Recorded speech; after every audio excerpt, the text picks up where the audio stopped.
friends. This one's name is Thimble. Thimble is a doll. Mr. Tor let this one take over the entire channel for him, or maybe he didn't let this one, but Tor is in no fit state to object right now. Anyway, this episode is about a doll. Oh, hello, Mr. Tor. How did you escape on this lovely day? What? Yoink! Hello, friends. Thimble's right. This episode is about a doll, but it's about a lot more things too. It's about love and loss and loneliness, codependent relationships, the refusal to grow up, and the refusal to let your kids grow up. I've never done an episode quite like this, and I'm not sure I'll ever do one like it again. Pull the bar down until it clicks, because this is going to be an emotional roller coaster. I'm your host, Tor Parsons. This is my co-host, Thimble the Doll. Yes, you're still my co-host. Next time you try to hire a hitman, don't hire Stretch Armstrong. This is Jollibee the Durian, as you know, and welcome to Tor's Cabinet of Curiosities.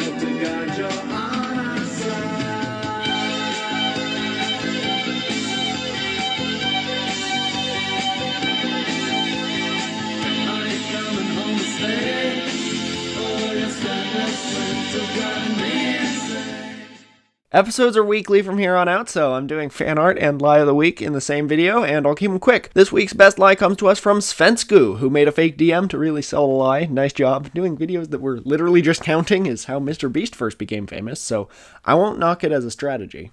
As for the fan art, Captain Capslock made this terrific album cover. If you know what this is referencing, congratulations, you are much too online. Capslock also made this one, inspired by my dressing up of Jollibee in the Tommy Wiseau video. Zuzu has been making little bento-style jewelry boxes, so here's Tor's jewelry box of curiosities. Zuzu and Mareep collaborated on this messianic image, Spencer did this pen sketch, and Alejandro Orio made this one. There's been a lot of Thimble fan art lately too, which is especially relevant. Q-Tip did this adorable Thimble Fumo doodle. Doninha did a fabric study in which Thimble stuns in velvet, organza, and voile. Elspark made this gorgeous digital drawing. I'm just blown away by this. But the most extraordinary fan art I've seen since the last time I did a fan art roundup, and possibly ever, is this masterpiece by Noe, in which Thimble, Jollibee, Husalino, and I, complete with the purple water bottle, are literally going down the rabbit hole. Thank you all. To submit fan art, go to the fan art channel on the Tor's Cabinet Discord to submit a lie. Go to the Lie's channel. You can join the Tor's Cabinet Discord by contributing to the Tor's Cabinet Patreon. On with the show.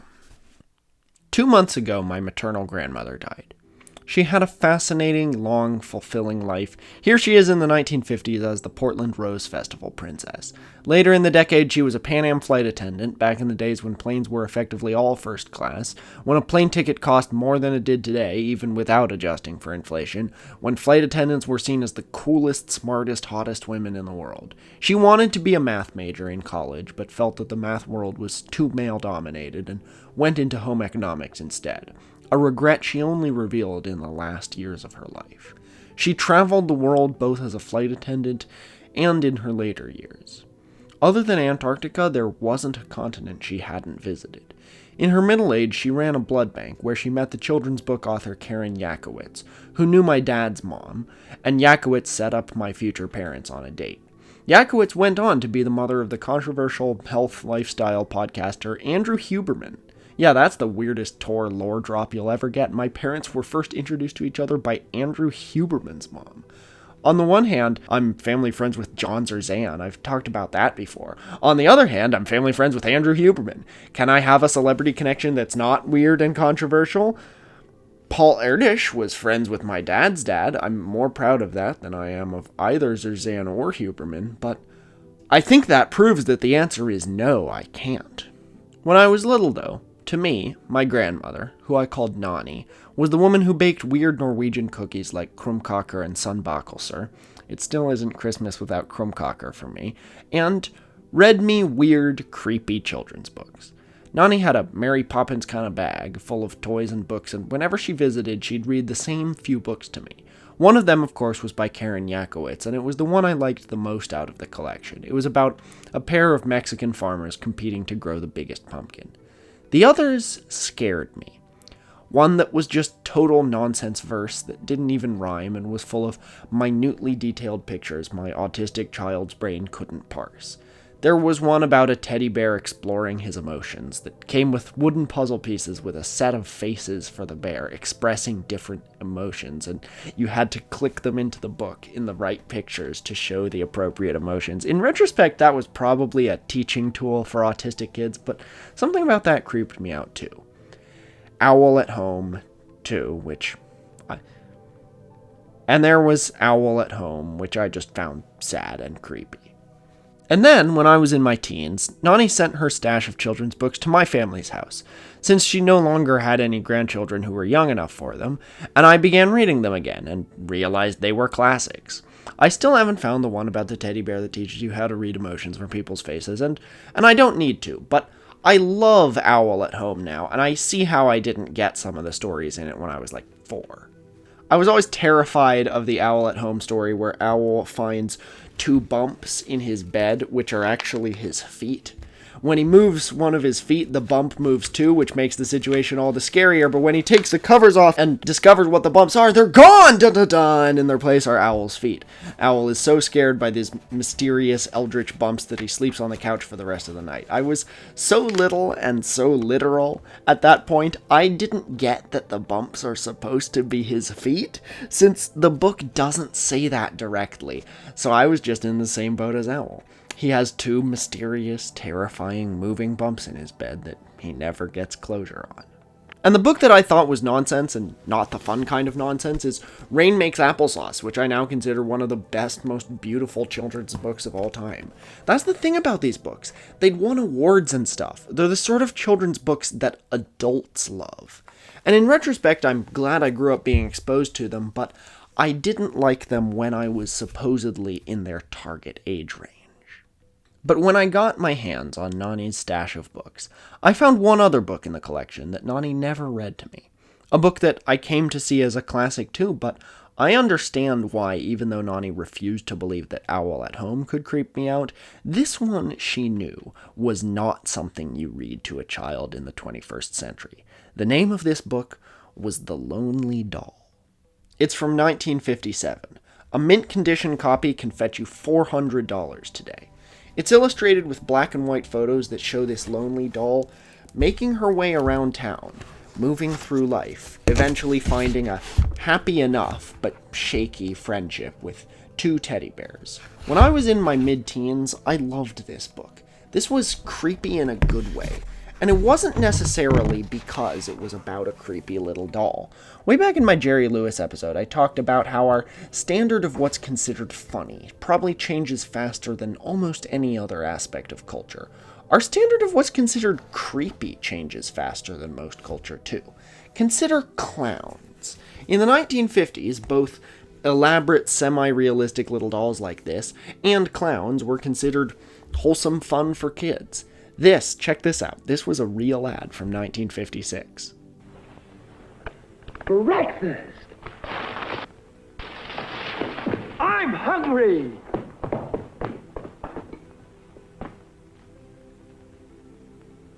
Take it from Carinkles. That's me. The best breakfast under the big top is post-sugar rice Carinkles. If you wanted to market something to kids, you put a clown on it. Presumably, if you said clowns were creepy in 1956, people would react like if you'd said puppies or Bulbasaurs are creepy today. I wasn't sure if this was true, though. I considered that, since I thought all the classic Caldecott medal-winning kids' books Nani read to me were creepy when I was little, and now I think they're gorgeous, well, obviously all media for kids is made by adults, and adults don't always have a grasp on what kids want. So did kids watching this in the 50s see it as creepy? I don't just have someone that old easily on call, but I have my mom, who grew up in the 70s, and I asked her, did you ever consider clowns creepy as a kid? She said no, and she said clowns were still everywhere in the 70s.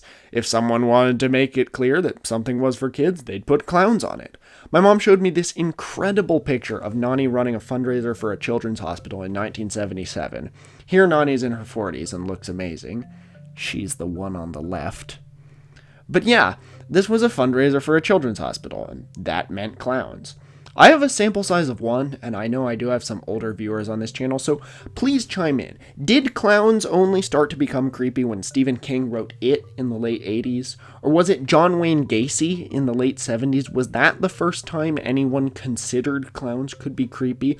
Or was there a latent cultural shift at the same time? People born before like 1990, sound off about your perception of clowns throughout your life. Because according to my mom, nothing about this photo was creepy in 1977. Culture is wild.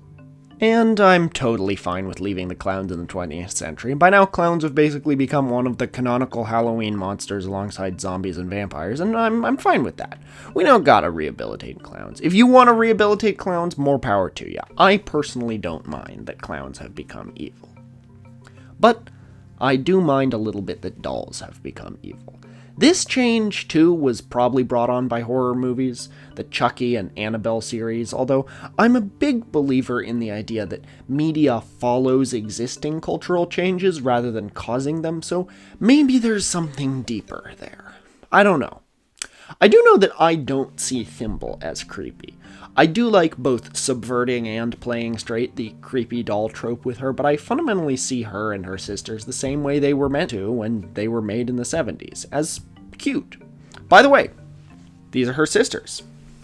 Azalea, Sutherland, Quines, and Myrtle. The gang is all here. Other than Thimble, they're all named after little towns on I-5 in southern Oregon. Okay, I'll grant that the really little ones, Quines and Myrtle, are kinda creepy. I use these dolls for D&D sometimes, where I play an artificer who has a posse of living dolls that she built, and Zorka, that's my character, has to regularly tell Quines and Myrtle to stop saying extremely off-the-cuff shit, because they're just very curious. Thimble and her sisters are another heirloom that came to me through Nani. Through a commenter on my 50k subscriber video, I now know Thimble's exact origin. That was one of the best, okay, maybe the internet doesn't suck moments I've had in years. So presumably Nani bought the doll that I would later name Thimble for my mom in the 70s, so dolls like these were still being widely produced at this point. Anyway, one of the things that inspired me to create this D&D character in the first place was this book, The Lonely Doll. There's something deliciously uncomfortable about this book. Something that makes you go, who is this unique work of art for? It has its own particular melancholy vibe, with the black and white photos of the doll Edith interacting with the real world. It barely feels professionally published, and for a while, I thought this might have just been a project put together by one of Nani's friends, until I discovered it's a valuable cult classic. It's a window into someone's unique world. A world I'm not sure I would want to live in, but I'm glad I have a window to it. Edith the doll lives all alone in a big house until she meets Mr. Bear and Little Bear. The bears seem to be her found family, with Little Bear serving the role of a brother and Mr. Bear acting like a stern but respectful father. While this probably isn't something a child would recognize, it's very strange to modern sensibilities how controlling of Edith Mr. Bear turns out to be. Edith lived all alone and seemed to be doing fine, just lonely, before she met the bears. She's an adult doll, right? Are you supposed to see her as an adult? Are you supposed to see Mr. Bear not as a father, but as a husband? I ask this because the main plot of the book is basically Mr. Bear beat some sense into that rambunctious doll, and good for him. Literally, Mr. Bear goes out for the day and tells Edith and Little Bear, "Now don't you get into any trouble." Little Bear encourages Edith to dress up, they make a mess, and finally, horror of horrors, Little Bear writes in lipstick on the boudoir mirror, "Mr. Bear is just a silly old thing," which leads to this page. "I may be a silly," Mr. Bear answered, "but I know when a naughty little girl needs a spanking." In case there's any ambiguity as to the intent here, the next page says, "He was right." And then, in the aftermath, Edith breaks down crying because she's worried that Mr. Bear no longer likes her and she'll be lonely again. In the end, they reconcile. Edith and Little Bear apologize to Mr. Bear. He accepts their apology. Mr. Bear doesn't apologize to Edith in any way, nor is it seen as something he should do. And they live happily ever after.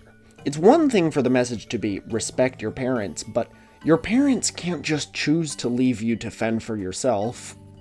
Usually. And the title of this book is The Lonely Doll. It's something entirely different for the message to be, girls, you're going to grow up to live like this, and you're going to like it. Now, a lot of people have looked at this book, taken the latter interpretation, and been like, Jesus Christ, the 50s. And that's not wrong, but there's a weirder, sadder third interpretation. It's not about respecting your parents or your husband. It's about reporting reality the way the author, Dare Wright, saw it. By and large, The Lonely Doll is a true story.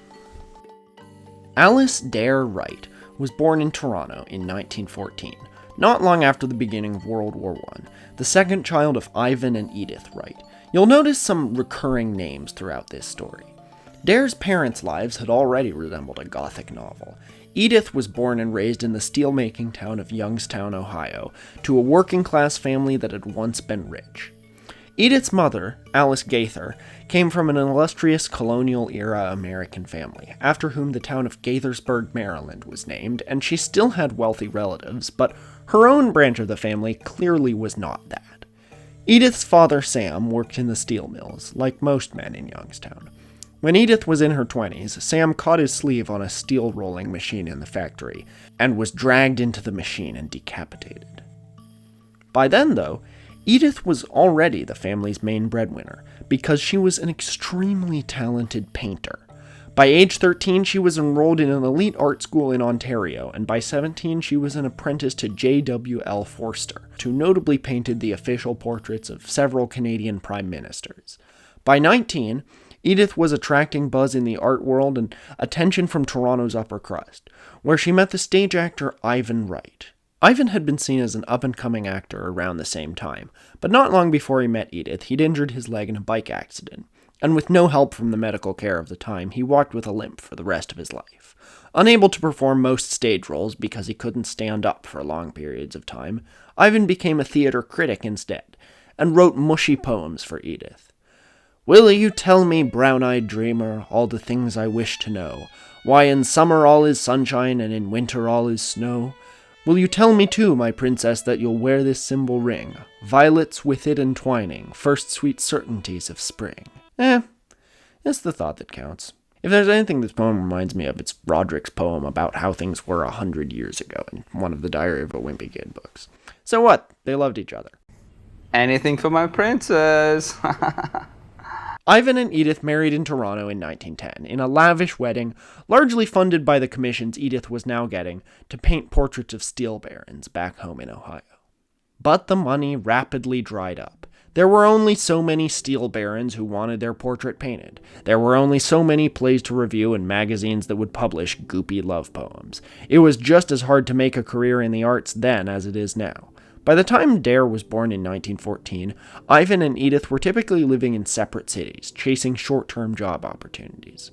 Baby Dare Wright and her older brother Blaine were passed around like hot potatoes between Ivan, Edith, and Edith's siblings for the first few years of their life. None of them were the world's best parents. Edith found her children adorable, but in an oddly inanimate way. By this point, Edith had discovered photography and carried around a Brownie camera, the first small, affordable camera for the masses, everywhere she went. One time, Edith went to visit her sister, who was taking care of Dare at the time. She found Dare unattended, crying, in a stroller. Her response was to snap a photo, later captioning it, "Crying. Isn't she sweet?" Edith and Ivan found a house where they could hopefully live together with the kids in Milford, Massachusetts, working as caretakers of the property for the house's owner, a wealthy New York sculptor. They moved in, but just a month afterward, it burned to the ground, destroying all of Edith's paintings. The family survived without injury. Edith was always certain Ivan had started the fire by smoking in bed. Edith and Ivan grew apart from there on out, although they didn't yet get a formal divorce. Edith took care of Dare, and Ivan took care of Blaine, and for the next few years they were mostly unaware of each other's whereabouts as they moved across the northeastern US and eastern Canada in search of jobs. In 1919, Edith learned that Ivan had found a new girlfriend and officially divorced him.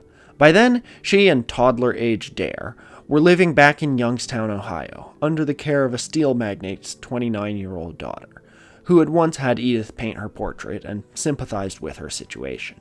Edith was still attractive and a talented artist, and in 1910 she and Dare moved to Cleveland to find jobs there, a city that was at the time much wealthier and more important than it is today. With the way her relationship with Ivan had gone, Edith swore she would never let herself fall for another man again, although there were rumors she had affairs with men whose portraits she painted in Cleveland high society. Gradually, Edith began to amass money and clout as an artist, ingratiating herself with the Hanna family, a powerful dynasty in Ohio business and politics. Dare, now elementary school aged, had never had a strong friendship or close relationship at all with anyone but her mother. And that didn't change now that Edith was finally making money and putting down roots. Dare was homeschooled, taught to read and write and paint and sew and do carpentry by her mother, who dressed her up every day and regularly made paintings of her. Dare and Edith made all of their own clothes, made dolls, built all their own furniture, and painted their apartment so that it looked like a fairy tale palace they couldn't afford. Dare rarely saw another person other than her mother. Edith was well known in Cleveland by this point and had successfully cultivated an image of herself as an idle, graceful socialite who didn't need the money from commissions but painted for the joy of painting. An image that was inaccurate but, of course, got her more commissions. But when Dare was 10, the Cleveland News ran an interview with Edith that, while mostly positive, described Dare living in her mother's studio playing with, quote, decrepit dolls. Edith took umbrage and took it extremely literally. No child of hers was going to play with decrepit dolls. She went to a department store and bought Dare the most expensive doll you could possibly buy at the time, a 22-inch Italian-made felt Lenzi doll, which cost the equivalent of $230 today. Dare named the doll after the only other person she knew well, Edith. Not long after, Edith finally began making enough money to send Dare to an elite boarding school, where she interacted with girls her age for the first time. But not much. She was shy and withdrawn and spent more time with her doll than with her classmates. Dare never talked about her background, but when the other students met Dare's mother, beautiful and statuesque and dressed as she always was in lavish homemade clothes, they assumed she had to be some foreign princess. Edith was increasingly a figure people looked up to. She had a studio in a skyscraper downtown with its own private elevator, complete with a full-time elevator operator just for her, to carry her supplies up and paintings down. In February 1928, through her connections in Ohio politics, she was invited to the White House to paint President Calvin Coolidge, who mentioned, while he was sitting for his portrait, that he believed women shouldn't have jobs outside the home. Edith agreed, saying she only painted to pay the bills. Around this time, Dare's blonde hair began to turn darker. Edith would continue to paint her daughter as blonde for the rest of her life. When Dare graduated from high school in 1933, her yearbook wrote that the perfect senior would have, quote, Dare's brains. Many of her teachers encouraged her to go to college. Edith insisted her daughter had no need for such a thing, and Dare spent a few years in New York, trying to make it as a stage actress, with Edith supporting her. Dare was never great at acting, largely because she was so socially awkward and lived so thoroughly in a world of her own creation. She was already acting whenever she interacted with anyone but her mom, so playing a character on top of that seemed like too much. Dare was mostly in it because she loved dressing up, just like Edith did with her when she was a kid, and she now did with her beloved doll, the other Edith. After a brief, unsuccessful period in Los Angeles, in which both mother and daughter tried to make it in Hollywood, Dare registered with a modeling agency. That was exactly what she wanted, a job where all you do is dress up. Dare was so beautiful and so well-spoken when she could be persuaded to speak that everyone she knew expected she would be visited by a constant stream of suitors, but she was so weird that no boys seemed interested in her, and she certainly wasn't interested in any boys. Except one, and here's where things get really weird. Dare did most of her modeling back in New York, where, in 1940, she began searching for her long-lost brother Blaine. She barely had any memories of him, but had been obsessed with finding him for years, one of the few things Dare ever did against Edith's wishes. After tracking down people who had known her father Ivan, she discovered Ivan had suddenly died several years before, at the age of 47, after finally landing a play he had written on Broadway after decades of striving. It had opened to scathing reviews. 5 days later, Ivan died of unclear causes. What you're thinking is most likely correct. Dare discovered to her surprise that Blaine lived in New York, just a short bus ride away, on leave from the Canadian Air Force, since both Dare and Blaine were Canadian citizens, even though they had spent most of their lives in the U.S. They arranged to meet in Central Park. They were overjoyed to see each other again, meeting as adults for the first time ever, and they became so close that it weirded people out. Ivan's brother Austin, who was acting as something of a father figure to Blaine these days, later claimed that Dare and Blaine planned to get married, concealing their Canadian birth certificates that confirmed they were siblings. Wait, what?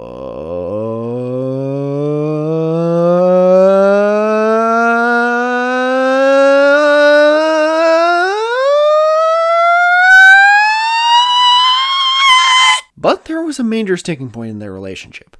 Blaine didn't approve of the strong control Edith had over Dare's life, and tried to pull her away from her mother's orbit, against her will. Blaine began financially supporting Dare with his pay from the Canadian Air Force, since money was the main way Edith controlled her daughter, and he began trying to find a suitable husband for her, since he hoped that too would help Dare realize that there's more to the world than just Edith the woman, Edith the doll, and pretty dresses to twirl in. So, during Blaine's Air Force training, he befriended a British RAF pilot named Philip Sandeman, from a wealthy family who sold port wine. And when they were on leave, around Christmas 1942, Blaine took Philip to New York and introduced him to Dare. Family members from Ivan's side, still weirded out by Dare, speculated that Philip was Blaine's, quote, hand-picked substitute for his sister, a man who was as much like Blaine as possible, but legal for Dare to marry. In Dare's room at Manhattan's Bristol Hotel, where she lived full-time, she kept photos of both Philip and Blaine, right next to each other. The two men went off to war, and now Edith came back into Dare's life, intent on reclaiming her daughter from the clutches of her estranged son. A wealthy New York friend of Edith's had a dilapidated seaside summer home on Maryland's eastern shore, so mother and daughter went there. Living in the overgrown house with no electricity, dressing up to their heart's content in the ornate outfits they still loved, and taking photos of each other in various states of dress and, in some cases, undress. Edith wrote to a cousin of hers, quote, "Wasn't I lucky to get her instead of Blaine?" Both possible meanings of that were probably intended. Blaine and Philip came back unscathed from the war in 1945. Blaine bought a small riverside cabin in upstate New York and christened it the Isle of Pot, which didn't mean the same thing then that it would now. Still trying to get Dare out of Edith's clutches, he invited her to spend time with Philip at the Isle of Pot. Blaine clearly wanted Dare and Philip to get married, and while they were there, Philip proposed to her, at Blaine's insistence. Dare accepted, and she did like Philip, but she clearly didn't take the prospect of marrying him seriously, and didn't seem to show any real romantic or sexual attraction to him. Edith liked Philip too, but she was disgusted at the thought of Dare marrying anyone, maybe recognizing that Dare had a childlike understanding of adult relationships. Now she had to compete with Blaine for Dare's affections, so compete she did.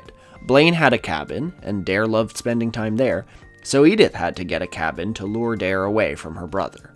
She bought one on the island of Ocracoke, off North Carolina, and she would invite Dare there for the same dates that Blair had invited her to the Isle of Pot. Forced to choose, Dare usually chose being with Edith. At Edith's suggestion, she bleached her hair blonde again, using a solution she had personally invented, including actual bleach. On Ocracoke, mother and daughter shared one bed, and turned heads among villagers and vacationers alike by going about the quiet island in glamorous, often revealing outfits. Even now in her 60s, Edith was undeniably gorgeous, and so was Dare. In 1947, Dare and Philip publicly announced their engagement, and then, a few weeks later, unceremoniously broke it off. Philip, now working at a film studio in London, had been cheating on Dare with a co-worker's wife, and while it was never clear if Dare was aware of the affair, even though Philip had introduced his mistress to Dare as a friend over dinner, Dare herself wasn't sure if she was ready for a sexual relationship. When they met, Philip's mistress had compared Dare to a living doll, and that was precisely what Dare seemed to want. Her life's work was to dress up and look pretty, not for a man, but for herself. Or for Edith. The next year, as Dare's modeling gigs became increasingly lucrative and high-profile, she met Fenimore Cooper Marsh, a multimillionaire castor oil tycoon, who shared her interest in photography. Marsh's wife Mary wanted to divorce him, but only if she can get a good settlement and full custody of their 2 kids, and the easiest way to do that, thought Mary, was to catch him cheating. Mary knew her husband well enough to know he wasn't going to cheat, so she set up a trap to make it look like he was. She encouraged Dare to invite Marsh up to the hotel room where she lived to develop photos together. Dare innocently did so, and a private detective, hired by Mary, followed Marsh up to the room, where he allegedly heard them whispering and giggling as they developed photos. Mary publicly accused her wealthy husband after this. The tabloids milked the case for all it was worth, and it was the first time Dare Wright received media coverage, albeit very inaccurate coverage. The papers considered her a sex-crazed temptress who had led a powerful man astray. Dare treated it all as a silly game. She was innocent, right? So none of this really mattered to her. Mary settled the case out of court after nearly a year of back and forths, just a week before what would have been a major revelation in the case. 2 separate gynecologists confirmed Dare Wright was most likely a virgin. As the 1950s dawned, Dare's recognition as a model rose and rose. She would invite her friends from the modeling scene in New York to come visit Blaine at the Isle of Pot, where many of them were weirded out by the amount of touchy-feely behavior between brother and sister. Once, Blaine, Dare, and a few friends were on a hike, with Dare inappropriately dressed to the nines, as she always was, and Dare lost an earring in a field of tall grass. Blaine spent hours trimming the grass with a pair of scissors until he found the earring. Not much later, Dare took a job as a photographer for Good Housekeeping magazine, her first professional photography gig. In 1951, Philip Sandeman died in an aerial collision over England, while training pilots for the Korean War. Dare was surprisingly distraught, crying for days, even though she hadn't been in touch with Philip for a few years. In the future, she would tell everyone she knew that Philip was her one true love, that his untimely death had changed her life forever, and if she couldn't have Philip, she wouldn't have anybody. To this day, you'll see the media claim that as the reason for Dare Wright's lifelong celibacy. It's possible that later in life, Dare came to believe this herself. While working as a photographer, Dare did briefly try out the dating scene, but men were put off by how devoted she was to her mother and her doll, Edith and Edith, sometimes bringing them both on dates. Her closest thing to a long-term boyfriend broke up with her with the parting words, "Since you think Edith's real, why don't you write about her? Make a story. Make a book." Dare baffled her co-workers at Good Housekeeping, but not necessarily in a bad way. She had an air of glamorous mystery about her. One fellow model speculated that she was, quote, born in a seashell. Others spread rumors that Edith, who still looked much younger than her real age, wasn't her mother, but actually her lover. Edith and Blaine still hated each other and were still competing for Dare's affections, but Blaine was not exactly deprogramming Dare from the Svengali-like control of her mother. She effectively had 2, Strange, codependent, uncomfortably childlike, but also uncomfortably sexual, familial relationships at this point. Blaine was horrified by the discovery that Edith had never brought Dare a teddy bear when she was a kid, considering not doing that to be borderline abusive, and made up for it by taking Dare to FAO Schwartz and buying a whole shelf of teddy bears worth hundreds of dollars. They took them back to the apartment where Dare now lived, and played with them for hours. They were both about the age of 40 at this point. Dare began to set up Edith the doll and the teddy bears in elaborate little scenes which she would take photos of, initially just for her own enjoyment, but through a chance encounter with an old family friend who knew a publisher at Doubleday, she was offered the opportunity to make a children's book. She put together a simple little story about Edith the doll dressing up, to the encouragement of Little Bear and disdain of Mr. Bear. Mr. Bear spanks her, supposedly for being too vain, then apologizes for getting worked up, putting his outburst down to his spring allergies, and lets Edith put her glamorous outfit back on. So the original version did not portray it as being right. The publisher found the plotline too simple even for small children and recommended Dare put some emotion into it. Now Edith became a lonely doll, saved from a predicament by the arrival of the two bears, one of whom takes the role of her brother, the other a parental figure. Now the spanking was portrayed as completely justified. For all the childishness of the story and of Dare's real life, the fear of abandonment that underlies the book is remarkably adult. Even at the time, people recognized the book's underlying darkness. Published in 1957, The Lonely Doll made Dare Wright a household name. She was already becoming known as something of an eccentric, giving meandering interviews to major newspapers where she talked about how much she preferred dolls to people and repeatedly told a story about how once, as a teenager in boarding school, a teacher had misspelled her name as Bear Wright, B-A-R-E, which she continued to think of as the funniest thing that had ever happened to her. It may have been an oddly apt misspelling, as Dare attracted attention again on the island of Ocracoke when she and her mother took nude photos of each other on the beach. Edith went on the press junket on behalf of her daughter, emphasizing that she was the one who had bought the now famous doll, and claiming the doll was getting insured by Lloyd's of London. Publishers demanded sequels to The Lonely Doll, so Dare kept on taking photos of Edith the doll and the bears. A toy company bought the rights to Edith and began making branded tie-in dolls, which earned Dare a lot of money, but she never liked the company's rendition of her beloved doll. A copy of Edith the doll was presented at a U.S. diplomatic expedition in Moscow as a representative example of American culture. After a trip to Scotland, visiting castles and writing letters to her friends back home that demonstrated a detailed interest and knowledge of history, childish as she may have been, Dare was clearly extremely smart. Dare began working on a novel for older children. Inspired by classic fairy tale tropes, it was going to be about a princess held captive by an evil wizard. What the plot would be beyond that changed several times. It went through a few drafts that were alarmingly sexually explicit, with the main plot involving the princess turning into a toad so that she can fuck a toad prince named Rogaine. It surrounded the Princess Lona, who had been kidnapped as a baby and raised by an evil wizard named Druth.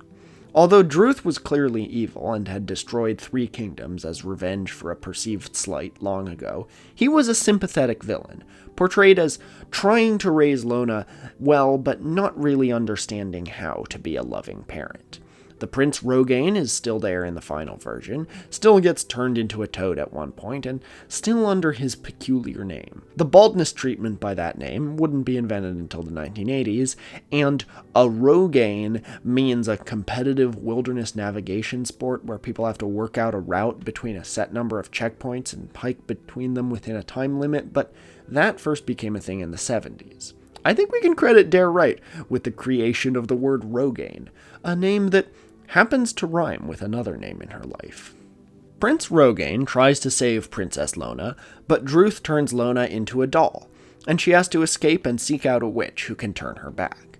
Ultimately, while Rogaine and Lona get together in the end for the requisite fairy tale wedding, Lona isn't much of a damsel in distress. She saves herself, while Rogaine spends much of the story turned into a toad. Dare's fairy tale, which ended up just being called Lona, reminds me a lot of Howl's Moving Castle, more the original book than the Miyazaki movie, although the movie too. It self-consciously applies classic fairy tale tropes and plays them straight, but in the service of an interesting, original, character-driven narrative. and it's even more autobiographical than The Lonely Doll. Lona was going to be a middle grade novel, but there were of course going to be photos. Dare would never pass up an opportunity to dress up and have Edith take photos of her. With the amount of effort Dare put into the photos in Lona, she could have made a movie, with Ray Harryhausen-level practical effects. For a scene where Lona fights a two-headed dragon, Dare and Edith built a clay dragon with fireworks that erupted from its mouth, in the immaculately decorated Manhattan apartment where they now both lived. Dare and Edith told the press increasingly fanciful stories. Now newspapers were writing that Edith was born in Italy, although this could have been a journalist's misinterpretation of the fact that Edith the doll was made in Italy. Edith was born in Ohio. Edith was now in her 70s and Dare in her 40s, but they both regularly understated their age by over a decade, and people believed them because they looked the part. Lona was released in 1964 to a wave of publicity and mixed reviews. Although the weird toad sex scenes had been canned with the earlier drafts, parents still found Dare's photos to be uncomfortably adult for such a childish story. And if the story was supposed to be about Blaine saving Dare from the clutches of her overprotective mom, well, by the time it was out, neither Dare nor Blaine seemed to want that rapprochement. Dare had retreated back into Edith's world, becoming closer to her and further from anyone else than she'd been since she was a kid. Blaine saw her less and less, and sent letters complaining about how she was letting Edith walk all over her. Dare sent Blaine a signed copy of Lona in which she scrawled a barbed message calling him a, quote, bilge rat. Dare kept cranking out Lonely Doll books, and they kept selling. On the side, she sold nude pin-up photos of herself to rich men, taken by Edith.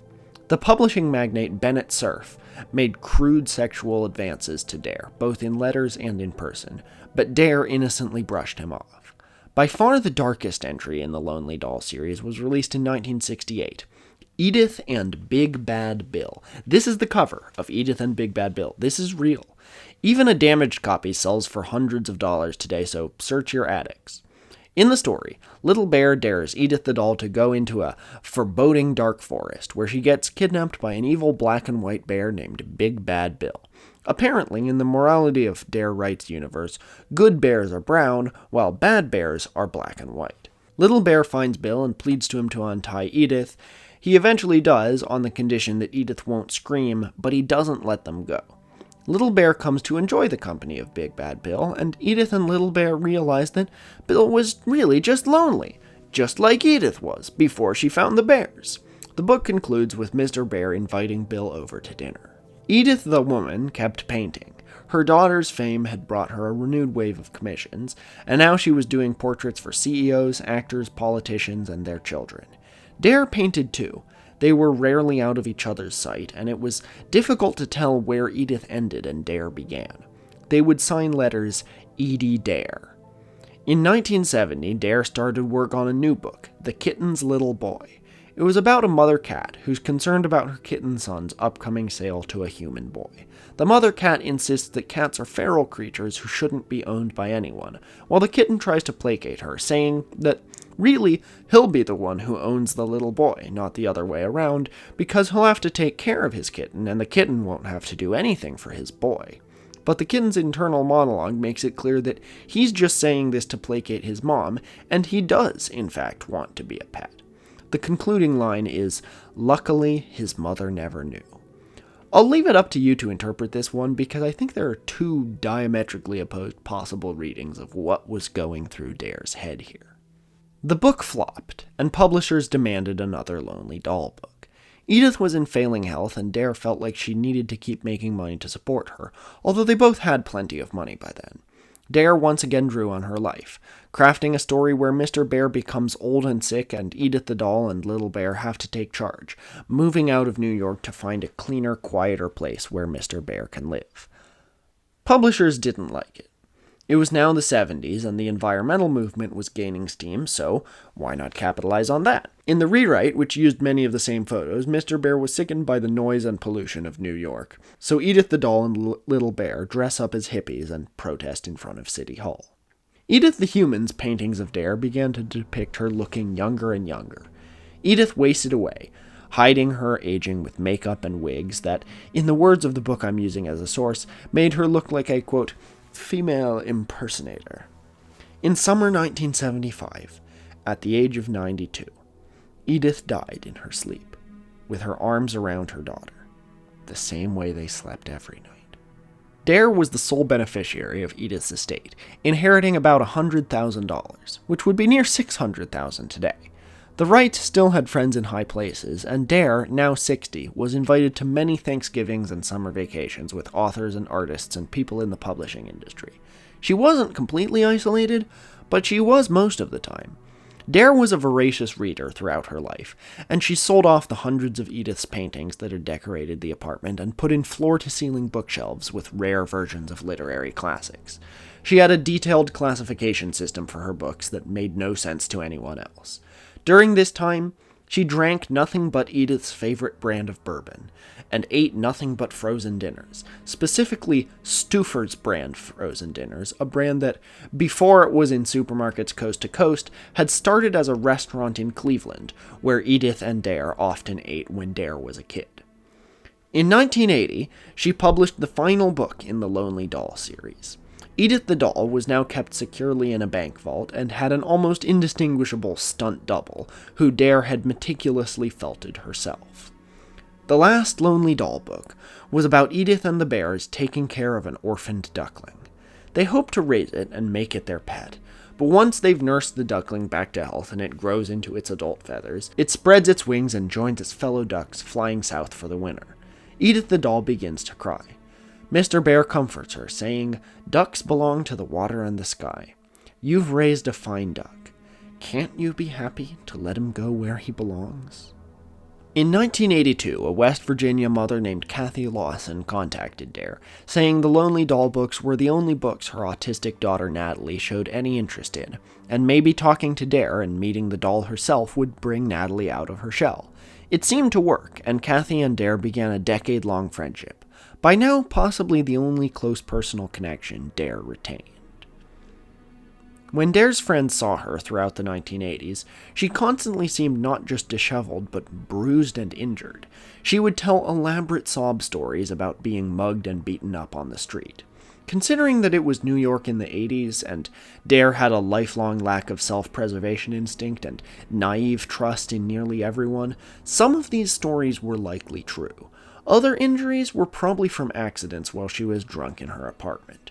She began inviting homeless people she met in Central Park into her apartment to enjoy reheated Stouffer's dinners with her, many of whom stole furniture and knickknacks from the lavishly decorated apartment. In 1993, a friend arrived at Dare's apartment to find everything smashed and in disarray, and Dare lying on the floor in a state of shock. A doctor's checkup found that she had been sexually assaulted. Not even this stopped her from inviting homeless people to come and stay with her. Two friends of Dare began to live in her apartment on and off to make sure she didn't let in any more unsavory characters. By then, all the Lonely Doll books were out of print, but became cult classics and were inspiring hipsters rather than children. Sonic Youth bassist Kim Gordon was a notable fan of the Lonely Doll, telling the New York Times Book Review that she liked it both for the doll's outfits and, quote, the general air of existential blankness. Around the turn of the millennium, a journalist who had grown up on the books, Jean Nathan, began trying to track down their origin, uncovering most of the story you've just heard. Before she could arrange an interview, Dare Wright died in January 2001. At the age of 86. It's fashionable to look back on eccentric historical figures and apply modern-day psychological diagnoses and sexual orientations to them. That's not wrong or evil. Those existed back then too. I've done that a lot in previous episodes myself. You can go ahead and do that in the comments. You probably already have. I hope people in the future come across this story and say Dare Wright would have loved chirfing back a freefing Zarby. But I'm just going to present the facts as they were. This has been the story of the Lonely Doll. Edith the doll and her bears are safe now, in a private collection. Edith and Dare are somewhere else now too, and so is Blaine. And so is Nani. But I'd like to thank all of them for bringing me to the sad, haunting, beautiful story of the lonely doll who outlived all of them. May the dolls live forever.